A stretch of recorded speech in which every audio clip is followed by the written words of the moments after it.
What's up, everybody? This is Aaron with the So You Want to Be a Wiseguys podcast. Whew, boy, that was intense. That's playoff football right there. Wiseguys come out with a 46-42 win. They are the number 2 seed, and they will host the Iowa Woo once again next Saturday in a rematch. Man, what an ending to that game. So, real quick, for those who didn't get to see it, it's 36-34, Iowa. Wiseguys have the ball. They get stopped. Iowa gets the ball. They start moving downfield. Wiseguys force a stop on 4th down, get the ball back with about a minute 45 to go. Very first play, Jordan Ambrose under pressure, throws it right to a defender. Iowa takes over inside the 15, I think even inside the 10.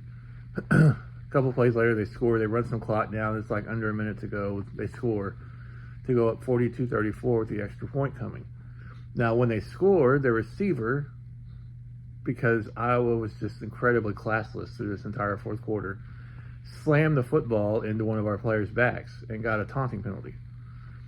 So they could have either chosen, according to the announcers, I don't know if you want to believe them or not, but they could have either chosen to take it on the extra point or on the throw-off, after the throw-off. They chose to do it after the throw-off. They made the stop on the extra point. So it was, and in fact, they intercepted it and almost ran it, or caused a fumble and almost ran it back for 2, but they couldn't get a hold of it good. So the throw-off ultimately ended up not landing in the landing zone, so that put the ball at midfield, and then the 15-yard penalty put the ball at the 10-yard line. It's 42-34, it's an 8-point game, and the Wiseguys have it first and goal at 10 right off the bat. Now, they eventually score on an Ambrose run, and when he scores, when he gets in the end zone, he is in the end zone by a good 3 or 4 yards. The play is over, and he just gets leveled by an Iowa player for another penalty. Just some classless football from Iowa. I don't know what their issue was. They were taunting the fans. They were taunting the team. They were throwing cheap shot left and right, cheap shot after cheap shot after cheap shot. Don't think for a second the Wiseguys players aren't going to remember that next week. I just hope it doesn't cost us the game because we try to get revenge. The best revenge is to knock these punk-ass bitches out of the playoffs. That's the best. Knock their ass out of the playoffs. They were in the championship game last year, but they went 1-5 or 1-6 or whatever their record was. They were awful, but they made it to the championship game because they had the second best record in the league somehow. This year they have to go on the road and win a game to make it to the finals. I want to beat them doubly now. Obviously, just to make it to the finals in our first year would be awesome, but then also to knock these punks out would be great. So, classless, stupid football. But we score, we don't get the 2-point conversion. So even though that penalty put the ball at the 5 for a 2-point conversion instead of 10, we still couldn't get it. And unfortunately, with it being at the 5-yard line, that meant Ambrose running was out. If it had stayed at the 10, Ambrose could have ring in if he needed to. It could have gotten it to, but it got moved up to the 5. So then, you're down to about, I don't know, it's under 30 seconds, I believe, at that point. So we had to do the 4th and 20 play. And Ambrose throws the best pass of the night. And it was a deep bomb. They didn't even go for just the 20. They went for the whole thing. An amazing catch at the 1-yard line. So it's first and goal at the 1.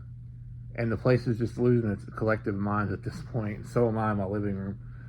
And first and goal at the 1. Get pushed back. It gets to 4th down and goals at 2. We call our final timeout. This is about 6 seconds to play in the game. 4th and goals at 2, down by 2. Now, in outdoor football or even the regular arena league, it's obvious what you do. You kick the field goals. You take the lead. Can't do that here. So Coach Bones calls up an awesome halfback pass, and it worked to perfection. Touchdown. We got the lead.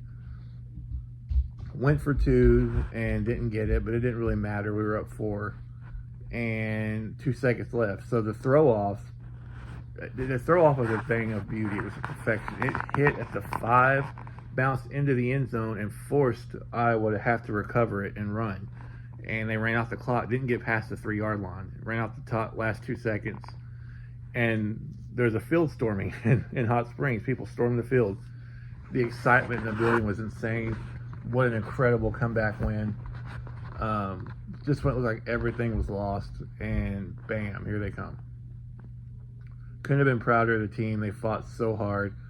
They here's the thing. They didn't even play their best game.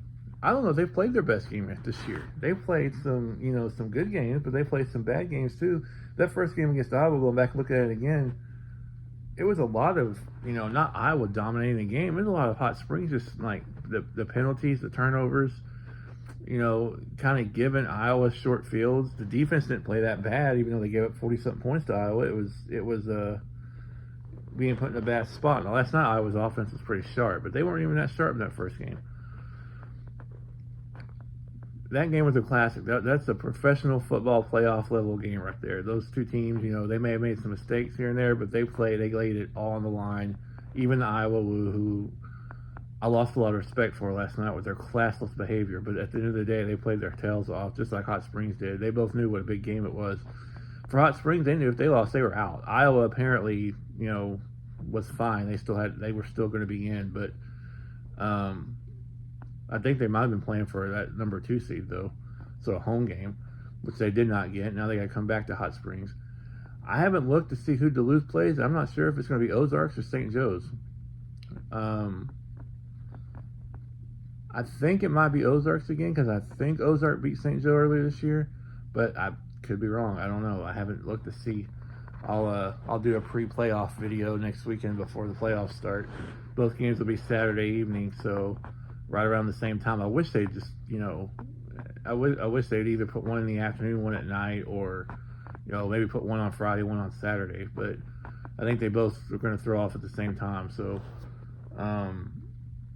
but hey, your Wiseguys are in. They're the number 2 seed, home game. And if Duluth gets upset, the championship game will be in Hot Springs if Hot Springs wins. So it doesn't matter to me if it's Ozarks or St. Joe's. Just root for them and hope the Hot Springs wins. But either way, we've went to Duluth and beaten them once. We know we can. I mean, I'm not saying we would a second time, but they won't go in intimidated because they've gone there and won already. But man, what a great year so far. And you get through this week, and you get to the finals. I mean, you're in the tournament now, so anything can happen. Ambrose played his tail off. He took a beating, as he has every week, but he played his tail off. The defense really played better than the 42 points, which would indicate they did. They played better than that. In fact, it was 6-6 in the first quarter. And if I'm not mistaken, it was like 20-6 Wiseguys at halftime. I believe that was the score. Or 19-6 at halftime. So the defense, that first half gave up 6 points. They gave up 36 in the second half. So defense played their tails off. Offense didn't really get hot they didn't really get hot at all, but they came through when they had to. That 4th and 20 play was just, the defender, and I will give the guys broadcasting the game a little bit of credit. The defender, tried to turn around and kind of got tripped up just a little bit, and that allowed the receiver to come up behind him and make an incredible catch at the 1 yard line. And then I started thinking, he got the 4th down, thinking, man, this would be so Arkansas. This would be such an Arkansas thing to do, to get the touchdown, not get the 2, get the onside kick or throw or play in this league, get down to the 1 yard line, 1st and goal, and not get in. This would be just the most Arkansas thing to do in such a big game. But they got in, they got the job done, and now, like I said, they take on the Iowa Woo next week. A rematch. Tickets are on sale now. I was looking there. I mean, they just went on sale this morning, so they're pretty much all still available. Definitely worth it if you're in the Hot Springs area, or you can get to Hot Springs to go catch some playoff football. Man, if next week's game is anything like this week's game was, or the last 2 weeks, really, the St. Joe's game last week, which was also a playoff game, it came down to the very last play too. So, 2 weeks of incredible football at Banco ZK Arena, 2 huge Wiseguys wins they had to have to get in the playoffs, and now we're 2 wins away from winning the whole damn thing. So, congratulations to the Wiseguys. What an amazing year so far. Let's finish it off with a championship, man. Who runs this town? Let's go Wiseguys, baby. See you guys next week.